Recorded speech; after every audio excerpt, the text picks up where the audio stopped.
मारपीट की गई है। पप्पू यादव की प्रेस कॉन्फ्रेंस में 2 लोगों से मारपीट किए जाने की खबर है। ये तस्वीर आप देख रहे हैं, हंगामा आप देख रहे हैं किस तरह से मचता हुआ दिखाई दिया और किस तरह से भगदड़ जैसी हालात उस वक्त मचते हुए दिखाई दी। ये तस्वीरें आपको दिखा रहे हैं। पप्पू यादव सांसद हैं और पप्पू यादव के घर के बाहर, घर पर ही प्रेस कॉन्फ्रेंस हो रही थी और इस प्रेस कॉन्फ्रेंस में हंगामे के बाद, इस मारपीट के बाद पप्पू यादव ने कहा कि मेरी हत्या की साजिश रची गई। साथ ही साथ पप्पू यादव ये कहते हैं कि मुझे जान से मारने की कोशिश हुई। पप्पू यादव ने कहा कि ऐसे हमलों से मैं डरने वाला नहीं हूं। पप्पू यादव के समर्थकों ने हंगामा करने वालों को पीटा है। उस वक्त कैसा माहौल था उसकी तस्वीर आप टीवी स्क्रीन पर देख सकते हैं। आरोपी ने पप्पू यादव पर सनातन धर्म के अपमान का आरोप लगाया है और पप्पू के समर्थकों ने हंगामा करने वालों को पीटा है। आरोपी युवक ने पप्पू यादव से बहस की। पप्पू पर भगवा पहनकर सनातन के अपमान का आरोप है। यहाँ पर यह बताना जरूरी है कि आखिर ये किस प्रकरण से जुड़ा हुआ है।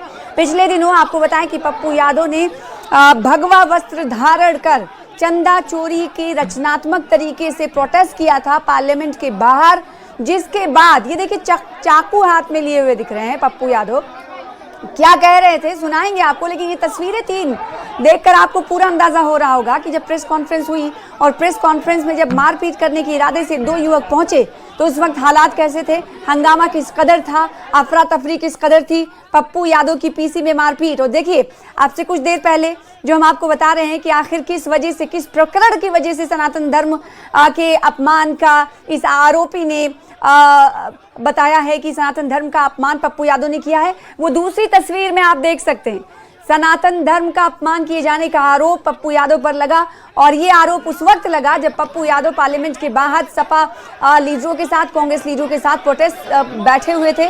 रचनात्मक तरीके से वो विरोध जता रहे थे और ये दिखाने की कोशिश कर रहे थे कि चंदा चोरी, राम मंदिर में चंदा चोरी इसी तरह से हुई। रचनात्मक तरीके का ये विरोध था, उसकी तस्वीर आपको दिखा रहे हैं टीवी स्क्रीन पे। ये 2 तस्वीरें हैं। सनातन धर्म इसी वीडियो को देखकर, इसी तरह की इस वीडियो को देखकर साधु संतों में जहां क्रोध देखा जा रहा है, तो दूसरी तरफ पप्पू यादव की प्रेस कॉन्फ्रेंस में 2 युवक आते हैं और उनसे मारपीट करते हैं और ये आरोप लगाते हैं कि पप्पू यादव यानी आपने सनातन धर्म का अपमान किया है, हम सनातन धर्म के अपमान को सह नहीं सकते। ये 2 तस्वीरें हैं। यही 2 तस्वीरें इस घटना के पीछे की कहानी बता रही हैं। राहुल गांधी जब चंदा डालने के लिए रचनात्मक प्रोटेस्ट में पहुंचते हैं तो एक संत बनकर पप्पू यादव वो पैसा अपनी जेब में रख लेते हैं और इसी वीडियो के बाद, इस वीडियो के वायरल होने के बाद साधु संतों में क्रोध दिख रहा है। साधु संतों ने दिल्ली में जाकर प्रोटेस्ट भी किया है। कल की अगर बात करें तो कल भी साधु संतों की एक बड़ी तादाद ने, संख्या ने मिलकर पप्पू यादव के खिलाफ नाराजगी जताई और पप्पू यादव ने इस पूरे प्रकरण पर क्या बोला है। चाकू हाथ में लेकर बैठे हुए थे, क्या ये चाकू आरोपी लेकर आए, क्या कहते हैं पप्पू यादव, सुनाते हैं आप खुद देख रहे हो, पकड़ा है, चाकू किस तरह हमला किया, वो कह रहा जान से मारे। क्या इसकी पहले से कोई आपको धमकी मिली थी? आप तो डेली बाबा लोग कह रहे हैं चला दो, 51 लाख रुपया देंगे, 11 लाख रुपया देंगे, सब कह रहे हैं मारो, हम तो बचाई। अब तो देखिए हम उस पर बैठ सो गए कि नहीं सोए, पुलिस का हम उस पर सो गए। पुलिस को दे दिया? नहीं, उसको दिया या कहाँ गया वो शख्स? भैया वो तो थाना प्रभारी न जाने जो वर्दी में थे जी। पर आप बहुत गंभीर वो बात कह रहे हैं, आपके हाथ में एक चाकू है। सर आपको तो मैंने अभी फोटेज दिखाया भैया, अभी तो मारने की साजिश थी, वो तो बच गया। लोग यदि मिलने वाले जनता दर्शन नहीं होते तो हम बचते क्या, बचने की उम्मीद थी।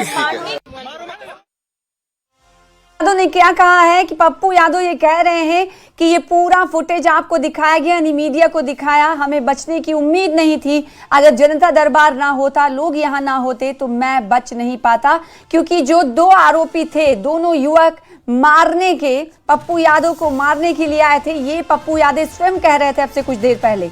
ये पूरा मामला आज दिल्ली में उस वक्त हुआ जब पप्पू यादव प्रेस कॉन्फ्रेंस कर रहे थे और प्रेस कॉन्फ्रेंस में ही मारपीट शुरू हो जाती है, हंगामा शुरू हो जाता है, लोग एक दूसरे पर चढ़ते हुए दिखाई देते हैं और 2 आरोपी पुलिस एहलकारों की तरफ पकड़े जाते हैं, फिर उन्हें थाने ले जाया गया, जिसके बाद पप्पू यादव से पूछा गया कि क्या आप इस हमले के पहले से कुछ जानते थे, हमले को लेकर पहले आपको क्या धमकी दी गई थी, जिस पर पप्पू यादव कहते हैं कि मुझे ये नहीं पता, लेकिन ये लोग जरूर मुझे मारने आए थे। अगर जनता दरबार नहीं होता तो मुझे ये हत्या कर मेरी चले जाते, ये पप्पू यादव कहते हुए नजर आए। दरअसल ये पूरा प्रकरण जो है, ये पूरी जो तस्वीर आज 3 विंडो में आप देख रहे हैं, इसके पीछे की वजह बीच वाली तस्वीर है। बीच वाली तस्वीर इसलिए है क्योंकि इसी तस्वीर से साधु संत क्रोधित हैं, नाराज हैं, एक साथ प्रेस कॉन्फ्रेंस कर रहे हैं। कहीं सद्बुद्धि दे भगवान का प्रेस कॉन्फ्रेंस हो रहा है, इन लोगों को, विपक्ष को ज्ञान दे भगवान, इस तरह के पोस्टर बैनर्स लेकर साधु संत प्रोटेस्ट कर रहे हैं। क्योंकि बीच वाली तस्वीर ने आरोप लग रहा है कि पप्पू यादव के इस तरह के अवतरण से, इस तरह की वेशभूषा से साधु संतों का अपमान हुआ है। क्योंकि साधु संत चोर नहीं होते, एक साधु संतों की तरफ से गलती की गई तो पूरे समाज को ऐसा नहीं कहा जा सकता, इसीलिए क्रोध नजर आए और फिर आज इसका असर पप्पू यादव पर हमला करके जताया गया। और जो 2 लोग साजिश के तहत पप्पू यादव कह रहे कि आए थे, वो मारने की, हत्या करने के लिए यहां पर आए थे, ये पप्पू यादव खुद